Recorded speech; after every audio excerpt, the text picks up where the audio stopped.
मानती थी, मानती हूँ, जीवन भर मानती रहूंगी।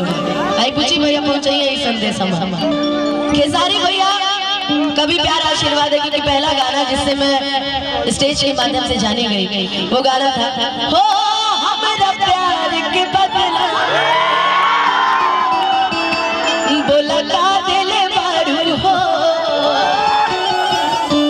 कि तू जब दिले बारू हो तदा का दिले बारू हो। नहीं सब केहू के भी आसान जीवन में कबो न भूलेला ना कबो जीवन में भूले। यही से रहुआ सभी से शुरू किया जाए। कौन गाना पहले सुनेंगे बताइए? कोई भी आज ये 5 के